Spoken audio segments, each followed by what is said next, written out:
Nung nakaraan ko pa inaabangan itong puno ng malunggay na to para bigyan ako na matured na bunga para itanim. Ito, tingnan nyo, meron na yata. So, ito na. Ayan, oh. Isa, dalawa. Meron na ng dalawang matured. At meron pang, ayan, malapit na. Pero next time na yan.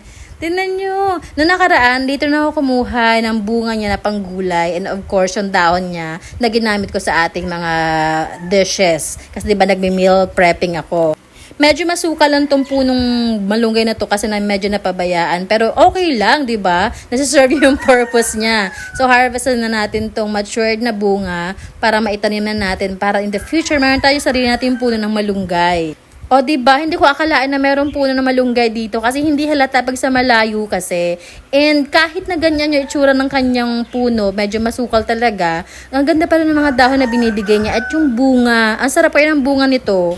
Nung kumuha nga ako ng nakaraan, naluan ko lang siya ng kalabasa and then okra and then sitaw yata. Tsaka konti lang na pork, ay bongga na, panalo na talaga. The best to sa tinola, sa ginataan. Naku po, napakasustansyang gulay na kailangan ng ating katawan. Lalo sa panahon ngayon na sobrang mahal ang bilihin. Kailangan natin dumiskarte at maging maparaan talaga.